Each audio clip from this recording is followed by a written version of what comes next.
तं येन तस्मै श्रीगुरुवे नमः। श्रीचैतन्यमनोभीष्टं स्थापितं येन भूतले स्वयं रूपा कदा मह्यं ददाति स्वपदान्तिकम्।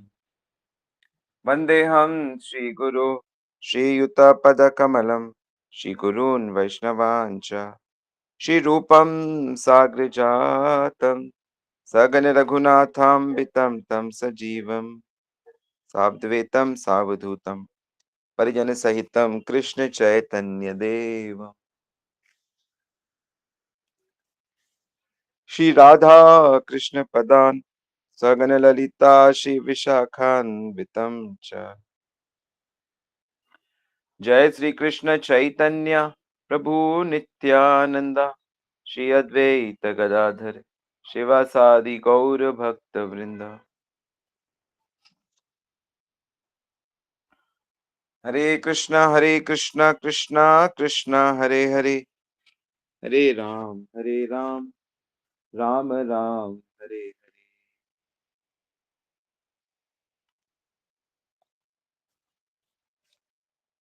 हरे कृष्णा। सभी का बहुत बहुत स्वागत है नृत्य श्रवण की कथा में। और जैसा हम चर्चा कर रहे हैं कि हमें भगवान की भक्ति अच्छे से करनी है, लेकिन उस भक्ति को करने से पहले हमें अपने श्री कृष्ण को अच्छे से जानना चाहिए, पहचानना चाहिए। क्या आप पहचानते हैं यशोदा के लाडले को? क्या आपका मन करता है कि हम उनको अच्छे से जानें? तो भक्त के अंदर तो ऐसी भावनाएं होती ही हैं। तो नंद नंदन, यशोदा नंदन श्री कृष्ण हर उम्र की लीला करते हैं। बहुत नन्हे से बनकर भी वह अनेक अनेक लीलाएं करते हैं। कुमार अवस्था में भी करते हैं, युवा अवस्था में करते हैं। पौगंड लीला, किशोर लीला, यौवन लीला, उनकी बहुत बहुत लीलाएं हैं।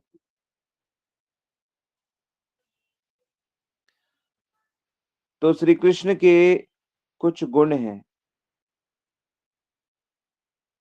जैसे वो बहुत सुंदर है, बहुत सुकुमार है, बहुत भोले हैं। इतने भोले हैं कि ठीक ठीक अपनी कमर में जो एक विशेष अ, वो होता है ना, कमर में बांधने वाला एक पटका होता है,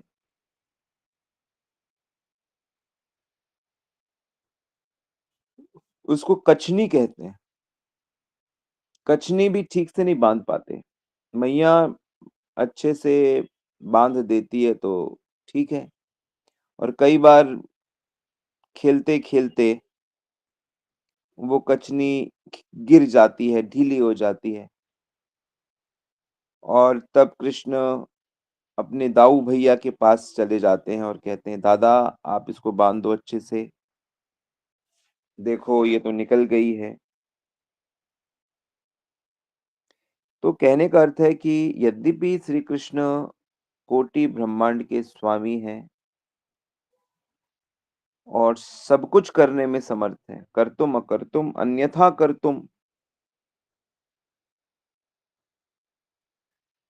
सब कुछ करने में समर्थ हैं। जो चाहे सीधा करें, जो चाहे उल्टा करें, जो चाहे जैसा करें, उनकी शक्तियाँ इतनी ज़्यादा हैं कि वो जो चाहे कर सकते हैं। तो कन्हैया बहुत भोले हैं, लेकिन इतने भोले होते हुए भी उनको बहुत कुछ पता है। जाने कहाँ-कहाँ से उनके मन में ऐसे-ऐसे विचार आ जाते हैं, जो जी में आया कर लेते हैं,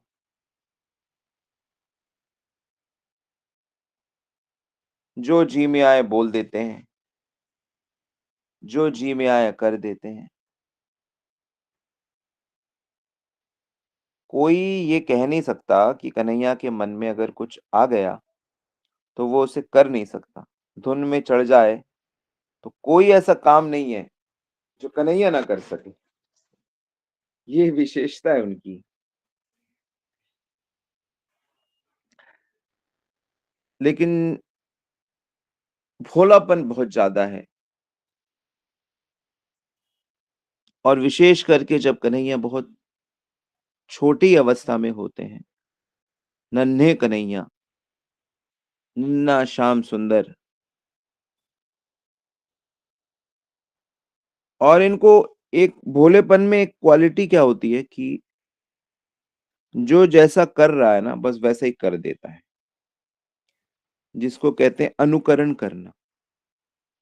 अनुकरण करना, अनुकरण अनुकरण मतलब जैसे कोई कुछ कह रहा है तो उसकी हाँ में हाँ मिला दी। जो कोई कुछ कह रहा है कि ये ऐसा है, बोलेगा हाँ, ऐसा ही है। अनुकरण करना कहते हैं इसको और श्री कृष्ण को अनुकरण करना इतना अच्छा लगता है और अच्छा क्या लगता है, वो इतने ईमानदारी से करता है अनुकरण कि पूछिए ही मत। मतलब इतने अच्छे से करता है कि आम लोग क्या मतलब ब्रह्मा जी भी सर पकड़ के बैठ जाएँगे।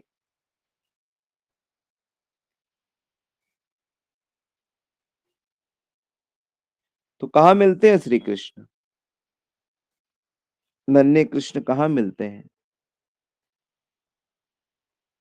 क्योंकि बिना मिले तो हम इनसे जान-पहचान कैसे बढ़ाएँगे? और हमको तो इनसे जान-पहचान बढ़ानी।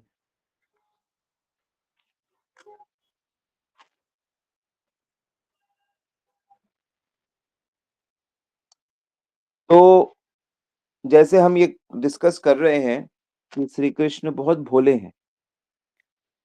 मान लो कोई व्यक्ति एक चित्र बनाता है या एक मूर्ति बनाता है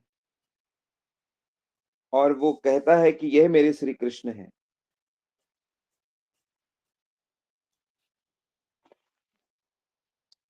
जैसे जैसे मर्ज़ी चित्र बनाओ, उल्टा-सीधा, ऊट-पटांग और कह दो कि ये है श्री कृष्ण, यह तुम हो। तो इतने भोले श्री कृष्ण कहेंगे हाँ, हाँ, यही मैं हूँ। जैसी मूर्ति बना दी ये श्री कृष्ण, हाँ जी, यही श्री कृष्ण। और किसी में हिम्मत नहीं कि वो कहे कि ये श्री कृष्ण नहीं है। किसी ब्रह्मांड के व्यक्ति में हिम्मत नहीं है कि वो इसको नकार सके कि ये श्री कृष्ण नहीं है।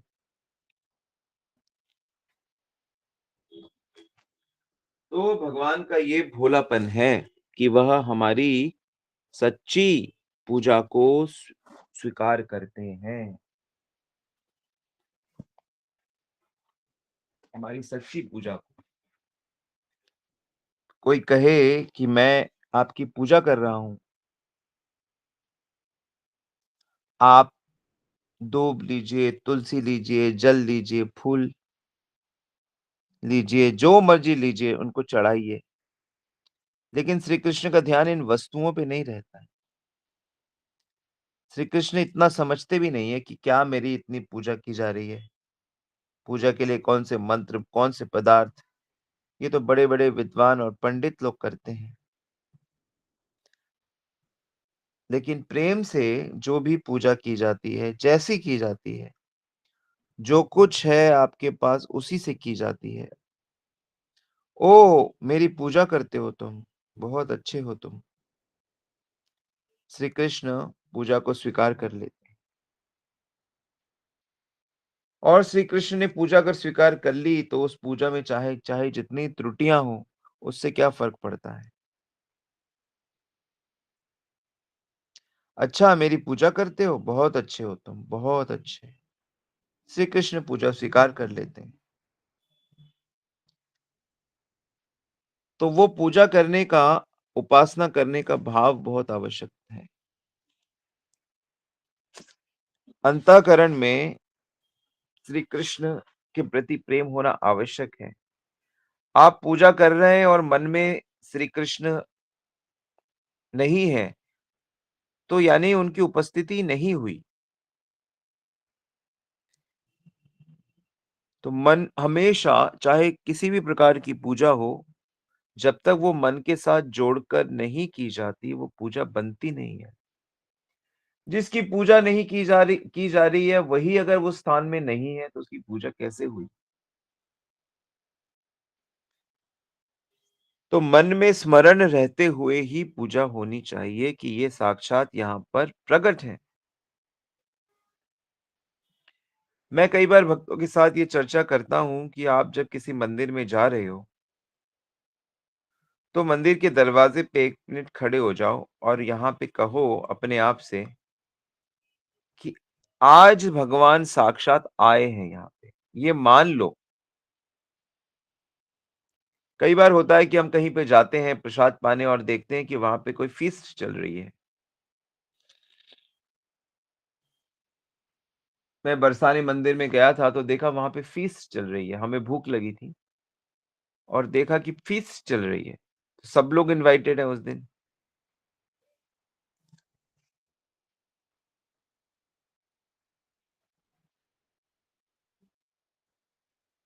तो कृष्ण इतना ज़्यादा उनका स्वभाव है, भोला स्वभाव है भगवान का, कि अगर कोई ये कह दे कि ये तो भगवान नहीं, ये तो पत्थर है, तो कन्हैया हाँ में हाँ मिला के कहता है, हाँ, हाँ, ये तो पत्थर ही है। हमारा धर्म तो मूर्तियों को तोड़ना है।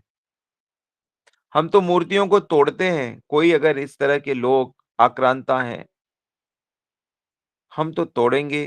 तो भगवान कहते हैं कि तोड़ दो भैया, तुम्हारा धर्म तोड़ना है तो तोड़ो। तो कृष्णचंद्र को तो मूर्ति तोड़ने में भी, टूटने पे भी ऐसा ही आनंद आता है जैसे कि पूजा करने में आनंद आता है। खिलौना से बच्चे लोग खेलते हैं, खेलते हुए बड़ा आनंद आता है और जब कोई सखा उस खिलौने को पटक देता है, फोड़ देता है, तो उसमें भी वो लोग ताली बजाते हैं, उछलते हैं, कूदते हैं। कई लोग इस बात से नाराज हो जाते हैं कि ईश्वर अपनी रक्षा नहीं कर सकता। कहते हैं कि भगवान शिव की प्रतिमा में इस चूहे को आता-जाता देख दयानंद सरस्वती जो बालक थे, वो इतने दुखी और रुष्ट हो गए कि उन्होंने साकार ईश्वर की उपासना ही छोड़ दी, क्योंकि वह इस तत्व को नहीं जानते थे। हालांकि शंकराचार्य जी ने भी निराकार उपासना को ही बताया है और उसी का गुणगान किया है, लेकिन शंकराचार्य जी चूंकि भगवान शिव के अंश थे, इसलिए उन्होंने भगवान की जो पूजा है वो मानसिक करी है। शंकराचार्य जी श्री कृष्ण की मानसिक पूजा करते थे। गृहस्थी लोगों को भगवान की मानसिक के साथ-साथ प्रतिमा पूजा भी करनी चाहिए, विग्रह पूजा भी करनी चाहिए। लेकिन जो त्यागी पुरुष होते हैं या साधक होते हैं, ब्रह्मचारी होते हैं, सन्यासी, उन लोगों के लिए यही ठीक है कि वो भगवान की मानसिक पूजा करें। डेली भगवान को सुगंधित फलों से, पंचद्रव्यों से नहलाएँ, उनको अनेकों-अनेकों प्रकार का व्यंजन खिलाएँ, अनेकों-अनेकों प्रकार से उनका श्रृंगार करें, अनेकों-अनेकों मन मन से मानसिक पूजा। अनेक भक्त ऐसे होंगे जिनके पास विग्रह नहीं है, तो वो सारे लोग मन से भगवान के विग्रह, सुंदर विग्रह सोचकर उनको अपने घर में सुंदर मंदिर में बिठाकर उनकी पूजा अर्चना कर सकते हैं। मानसिक रूप से। और किसी की हिम्मत नहीं है वो कह सके कि भगवान अरे ऐसे थोड़ी होता है, भगवान पूजा स्वीकार नहीं करेंगे, क्योंकि वो पूजा स्वीकार करते हैं।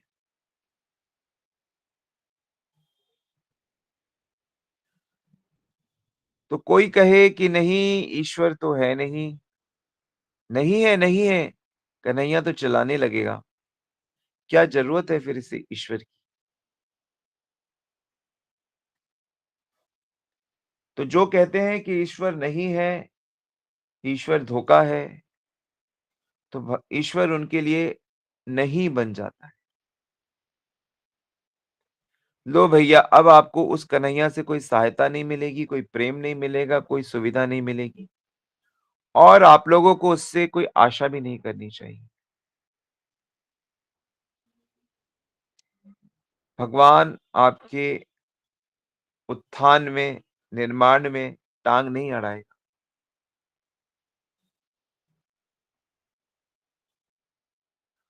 और कोई भी भगवान के कार्य में टांग नहीं अड़ा सकता।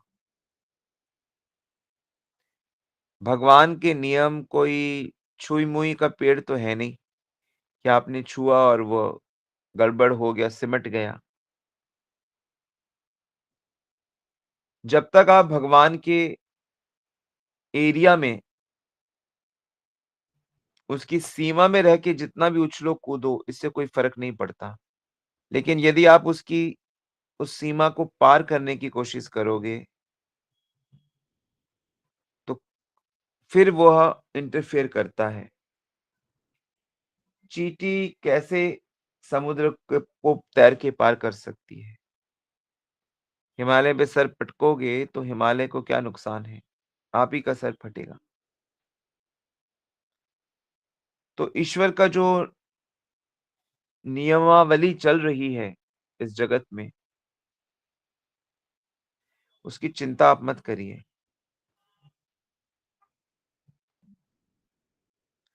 आप अपनी चिंता करिए।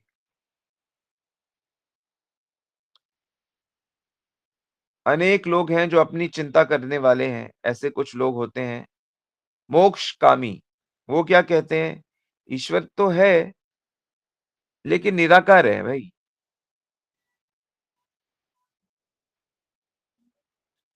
और श्री कृष्ण अंदर से ऐसा भाव प्रकट कर देते हैं, हाँ, हाँ, ठीक कह रहे हो। ठीक ठीक पहुँचे, मैं निराकार हूँ।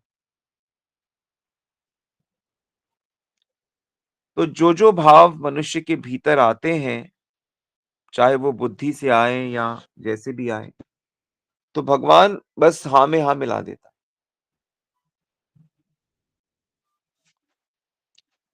वो कहता है, हाँ, हाँ, निराकार हैं भाई। लेकिन वास्तविकता ये है कि भगवान का निराकार भाव, निराकार स्वरूप ज्ञानियों के लिए होता है।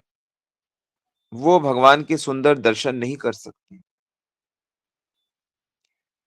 भगवान का सुंदर रूप तो उनके भक्तों के लिए अलग रखा हुआ है। वास्तव में भगवान ज्ञानियों के लिए निराकार हैं, योगियों के लिए परमात्मा है और भक्तों के लिए भगवान है। षड ऐश्वर्य से पूर्ण भगवान। लेकिन भगवान का जो रूप है प्रेमियों के लिए वो अनेक-अनेक गुणों की खान है। वो अत्यंत दयालु हैं, वह सर्वसमर्थ हैं, वह सब कुछ जानते हैं। अनंत दयालु, अनंत सर्वज्ञ, अनंत सर्वसमर्थ। तो ऐसा भाव रखेंगे तो भगवान आपसे दूर नहीं रह सकते क्योंकि आपने कह दिया कि वो अनंत दयालु हैं, तो उसकी दया में आप आ गए। आप कहोगे कि वो सर्वज्ञ है, सब कुछ जानता है। जैसे ही ये कहा तो भगवान आपको भी फिर जानता है। आप उनकी दया आप पे भी बरसेगी।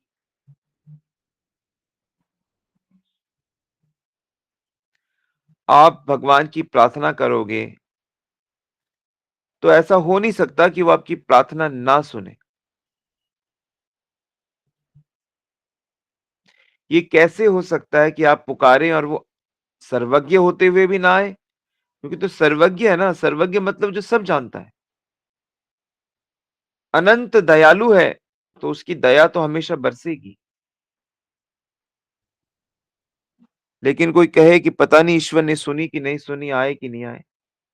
तो सुनी कि नहीं सुनी तो कृष्ण कहते हैं हाँ, सुनी कि नहीं सुनी पता नहीं भाई। तो आपको ठीक-ठीक भगवान का नाम जप करके ठीक-ठीक उनको पुकारना है।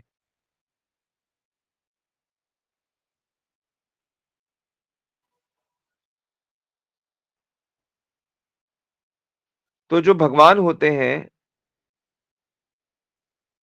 वो वास्तव में नंद के पुत्र हैं।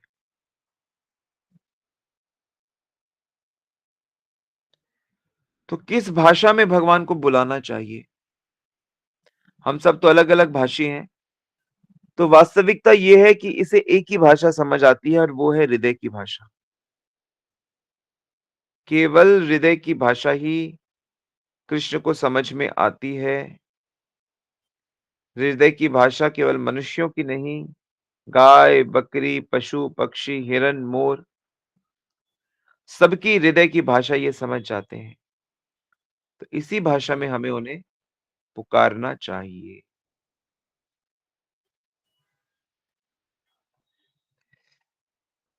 ठीक है, तो कथा हम लोग अब कल करेंगे।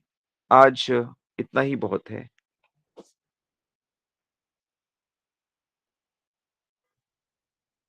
हरे कृष्णा, हम डिस्कस कर रहे हैं कन्हैया का स्वभाव। कृष्ण का क्या स्वभाव है, क्या गुण है, तो वो आज चर्चा कर रहे हैं। ठीक है, तो फिर आज हम लोग यहीं रुकते हैं और कल आगे और कथा करते हैं। हरे कृष्णा, श्रीला प्रभुपाद की जय, श्री गुरु महाराज की जय। गौर प्रेमानंदी।